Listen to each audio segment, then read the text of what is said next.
ouvimos o Senhor falando sobre o maná, dizendo que Ele é o verdadeiro pão do céu dado por Deus. E hoje, continuando esse mesmo ensino, o Evangelho nos diz que os judeus começaram a murmurar. E o ponto da sua murmuração era justamente o fato de Jesus dizer, não que ele era o pão, interessante, mas que ele desceu do céu. Então eles dizem, nós conhecemos seu pai, sua mãe, não é este Jesus, o filho de José? Como assim ele desceu do céu?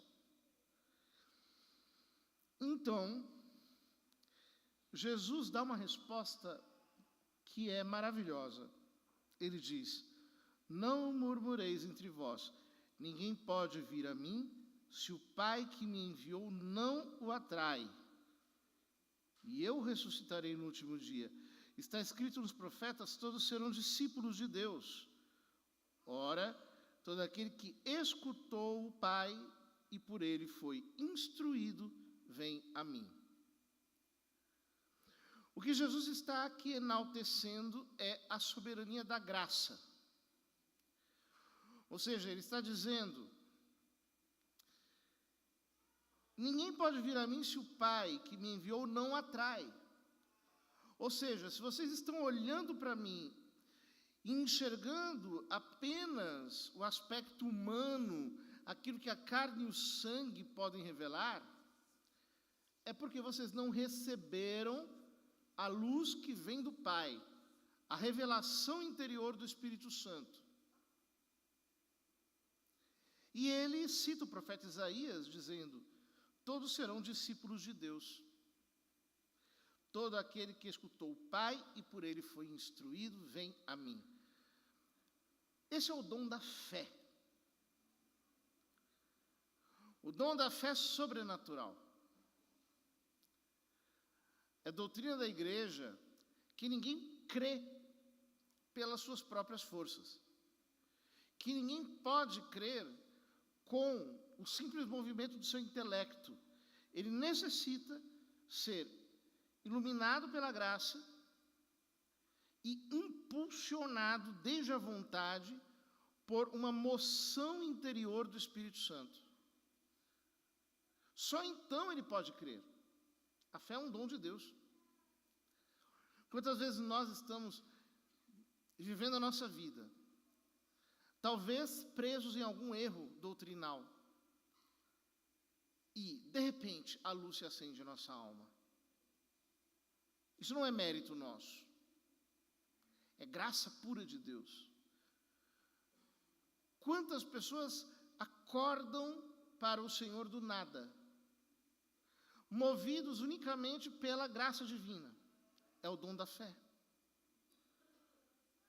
E se todos nós estamos aqui hoje, é porque um dia o Pai nos atraiu, dando-nos o dom da fé, pela moção da nossa vontade, pela iluminação da nossa inteligência, e isso nos atraiu a Deus. A fé nos faz discípulos de Deus. É pela fé que nós nos tornamos ensináveis por Deus, porque a fé não é um mero ensino humano. Você pode permanecer sentado nos bancos da igreja a sua vida inteira. Se você não receber a iluminação do Espírito Santo, que vem unicamente por iniciativa da graça divina, você saberá muitas coisas sobre Deus, mas não terá a fé sobrenatural, a fé teologal, que é a fé que nos faz crer com o coração. Como diz São Paulo em Romanos capítulo 10, é crendo com o coração que se alcança a justiça e professando a fé com a boca que se obtém a salvação. Portanto, Jesus diz e daí tira a consequência exata do que havia falado anteriormente. Não que alguém já tenha visto o Pai. Só aquele que vem de Deus viu o Pai. Em verdade vos digo, quem crê possui a vida eterna. Ou seja, aqui existem duas ordens de conhecimento. O conhecimento pela visão, que em relação a Deus nós teremos só na vida eterna, e o conhecimento pela fé, que é paradoxal àquele conhecimento da visão. Eu conheço pela fé quando eu não vejo. É a grande bem-aventurança final do Evangelho de São João. Tomé, creste porque viste. Em verdade eu vos digo, bem-aventurados os que creram sem terem visto. Porque essa é a fé, por assim dizer, típica. Aquele que, sem ver, dá a adesão do seu coração. Até aqui, nós temos duas afirmações importantes de Cristo. Ele diz: eu sou o pão descido do céu, o pão que Deus enviou do céu. Eu sou o pão vivo. Eu sou o pão da vida. Até aqui, ele se revela como o pão da vida. E diante do fato de ele ser o pão da vida, existe uma atitude que nós devemos tomar, que é expressa pelo verbo crer. Nós vimos no Evangelho do domingo passado a pergunta que os fariseus fizeram, que aqueles homens fizeram a Jesus: que devemos fazer para realizar as obras de Deus? Jesus respondeu: a obra de Deus é que creiais naquele que ele enviou. Ou seja, o foco até aqui está na revelação de Jesus como o pão da vida e na revelação de que a nossa atitude diante do pão da vida é uma atitude suscitada por Deus, que pode ser resumida nessa palavrinha: crer. No verbo crer, entregar-se com todo o ser, jogar-se, atirar-se completamente em Deus. Mas agora, Jesus muda a chave do discurso. Ele diz: eu sou o pão da vida. Os vossos pais comeram maná no deserto e, no entanto, morreram. Eis aqui o pão que desce do céu. Quem dele comer nunca morrerá. Ele troca o verbo passa a ser comer. Eis aqui o pão que desce do céu.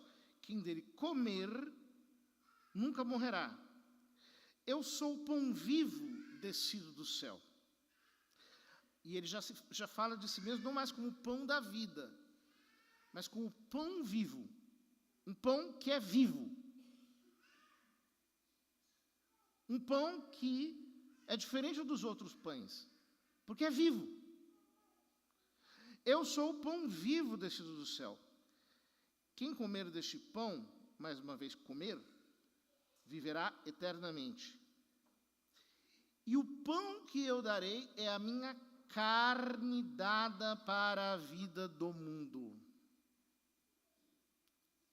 É muito interessante, porque, diferentemente dos outros evangelhos, Jesus não fala aqui da sua presença na Eucaristia, da sua presença real, como corpo. Isto é o meu corpo dado por vós. Mas ele diz: isto é a minha carne. É a minha carne dada para a vida do mundo.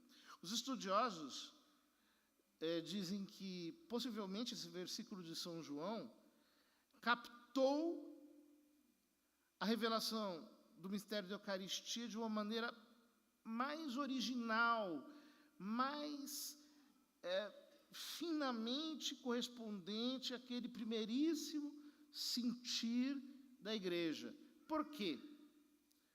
Porque se no grego nós temos a palavra soma, que significa corpo, e a palavra sarx, que significa carne, no aramaico nós não temos duas palavras, nós temos uma palavra só, carne. Carne e corpo significam a mesma coisa. Portanto, quando Jesus diz, o pão que eu darei é a minha carne dada para a vida do mundo, aqui nós temos uma fórmula eucarística que é praticamente idêntica à dos demais evangelhos, quando descrevem a instituição da Eucaristia, mas que aqui está carregada de uma originalidade maior, porque Jesus não fala simplesmente do corpo, mas fala da sua carne dada para a vida do mundo. No evangelho do domingo que vem, que seria, aliás, o domingo que vem, porque nós celebraremos domingo que vem a Assunção de Nossa Senhora, portanto eu vou dar uma avançada no evangelho que seria do domingo que vem, para nós darmos conta de todo o discurso do pão da vida. Nós retomamos a leitura desse versículo. O pão que eu darei é a minha carne dada para a vida do mundo. Os judeus discutiam entre si dizendo, como é que ele pode dar a sua carne a comer? Porque são duas palavras muito fortes. Primeiro, carne, sarx. Como ele pode dar a sua carne a comer?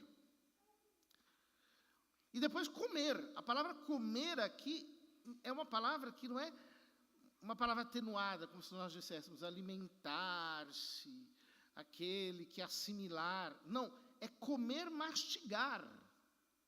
Mesmo, ele está falando do ato de comer. É muito interessante isso. Se na primeira parte desse discurso Jesus se apresenta como pão da vida, e a nossa atitude diante do pão da vida deve ser crer, na segunda parte do discurso, ele diz, quem come a minha carne, ele não fala mais de si como pão da vida, mas ele fala da sua carne. O pão que eu darei é a minha carne. Ele utiliza a expressão carne. E depois ele não fala de crer, ele fala de comer. Ele troca o verbo crer pelo verbo comer. Nós estamos entrando numa outra ordem de acesso a ele, que não é a simples ordem da fé. A igreja sempre nos diz que nós temos acesso a Cristo pela fé e pelos sacramentos da fé. Pela fé e pelos sacramentos. Isso para nós é muito importante, porque mostra que a perspectiva católica já está de algum modo presente aqui no Evangelho de São João, nessas duas facetas da revelação de Cristo no capítulo 6, e ao mesmo tempo, na descrição da nossa atitude diante de Cristo, que também tem duas facetas, crer e comer. A diferença é que comer está na ordem da realidade física material. Crer está na ordem intelectiva espiritual. Isso é muito importante. O pão que eu darei é a minha carne dada para a vida do mundo. Como é que ele pode dar a sua carne a comer? Vejam, assim como o começo do capítulo 6 nos remete ao livro do Êxodo, o povo indo para o deserto, atrás de Jesus.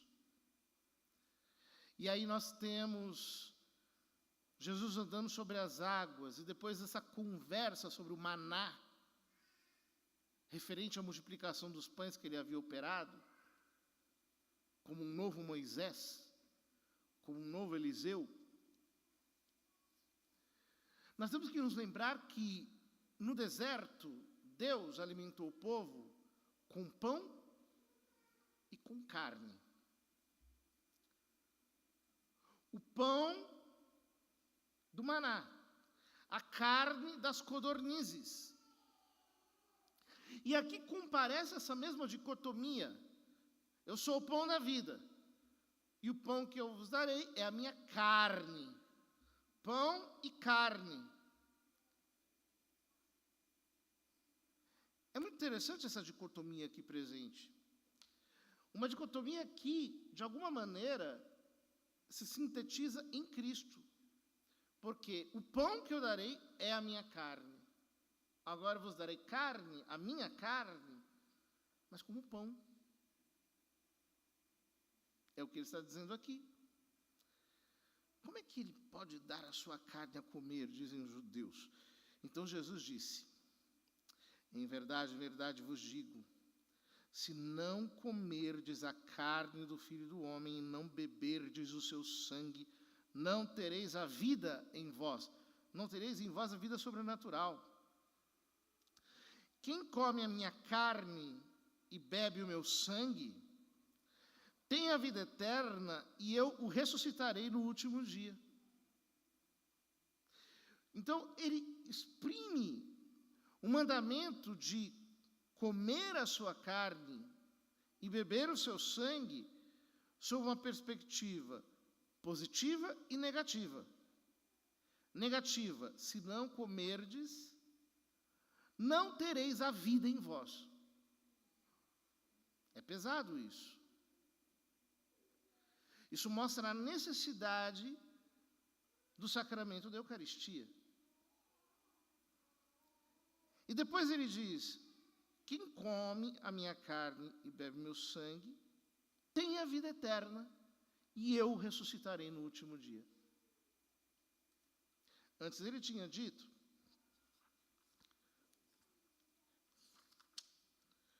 quem crê possui a vida eterna. E havia dito ainda que todo aquele que escutou o Pai vem a mim. Não que alguém já tenha... Sim, aqui, versículo 54. Ninguém pode vir a mim se o Pai que me enviou não o atrai, e eu o ressuscitarei no último dia. Aqui ele está dizendo: quem come a minha carne e bebe meu sangue, eu o ressuscitarei no último dia. São as duas ordens, a ordem da fé e a ordem dos sacramentos. Mas ambas apontam para a ressurreição. O que é muito interessante e também faz muito sentido nesse contexto, porque se ao comungar o corpo do Senhor, o corpo do Senhor entra no meu corpo, a carne do Senhor entra na minha carne, a sua carne ressurrecta se torna em mim semente da ressurreição. A minha carne se torna tocada, vivificada pelo Verbo de Deus que se fez carne. Queridos, isso é muito consolador se nós pensamos na morte do cristão. Quando nós sepultamos um cristão, nós estamos como que enterrando um sacrário que foi vivo, que recebeu o corpo sacrossanto de Nosso Senhor na Santíssima Eucaristia, que está marcado com o selo do Espírito Santo, que um dia, quando Cristo aparecer em sua glória, vai se levantar da sepultura perfeito. Por quê? Porque o corpo do Senhor entrou no seu corpo, a carne do Senhor entrou na sua carne.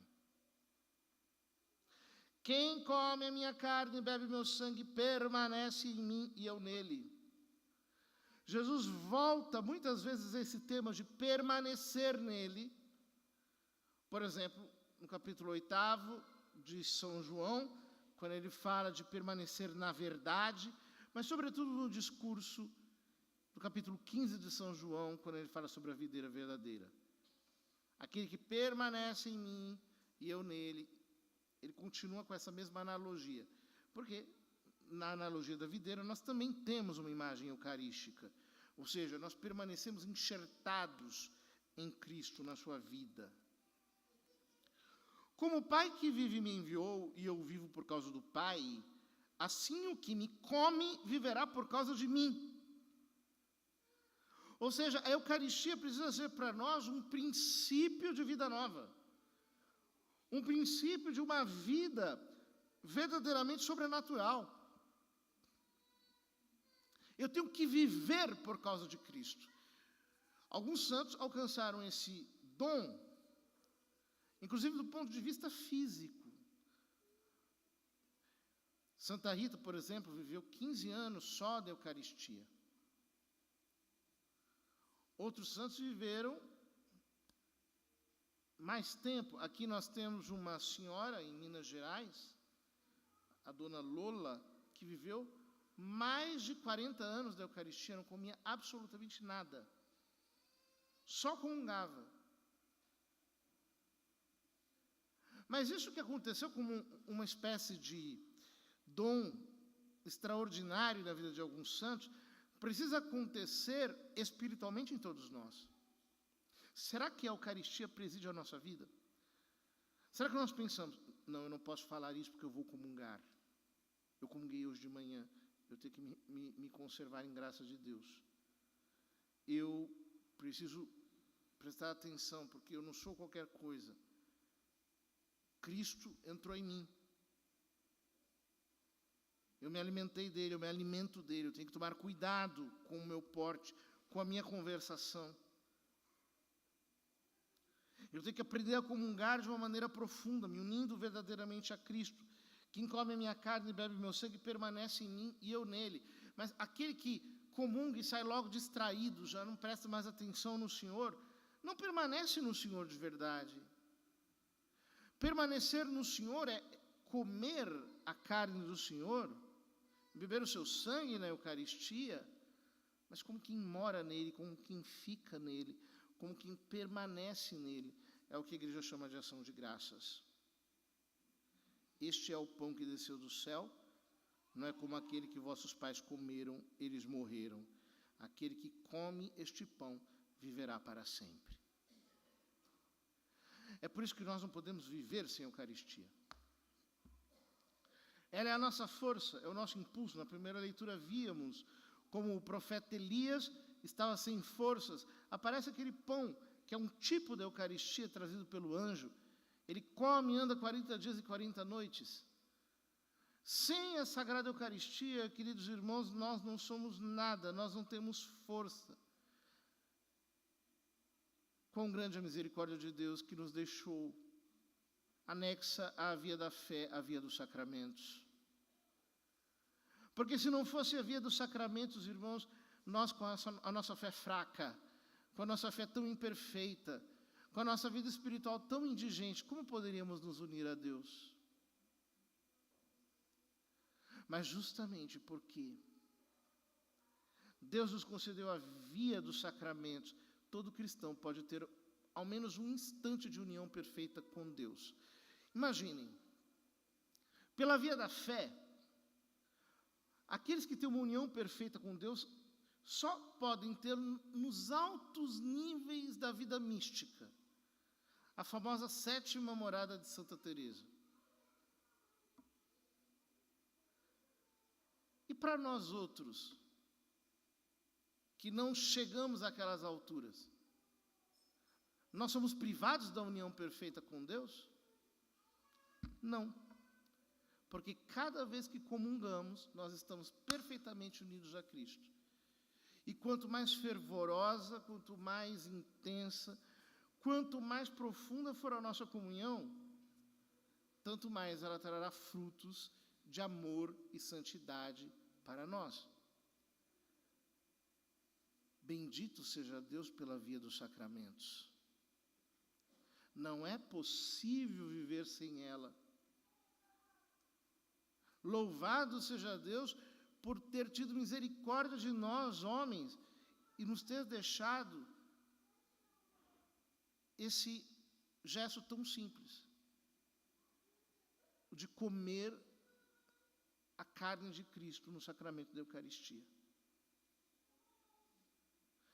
Queridos irmãos, nós precisamos entender a centralidade do Santíssimo Sacramento, o quanto é importante para um católico participar da Santa Missa todos os domingos, o quanto é importante para nós, inclusive durante a semana, se pudermos participarmos da Santa Missa, comungarmos com fervor, o quanto isso faz a diferença para nós. Mas especialmente, precisamos entender que alimentar-se de Cristo requer de nós uma disposição verdadeiramente santa. Ou seja, se eu quero comungar do corpo do Senhor, eu preciso me unir ao Senhor, sem o obstáculo do pecado. É por isso que tantas pessoas fazem um esforço grande para poderem ajustar a sua vida para poderem comungar. É um que não é casado na igreja, vai e se casa na igreja para poder comungar, para poder confessar. É outro que precisa, às vezes, fazer um processo de declaração de nulidade matrimonial do seu primeiro matrimônio que foi inválido, para poder ajustar-se com Deus, casar direitinho, para poder comungar. É outro que para de frequentar outros cultos para poder comungar. Outro que deixa uma vida desordenada para poder comungar. Fazem muito bem. São bem-aventurados, porque estão trocando o menos pelo mais. O ruim pelo melhor.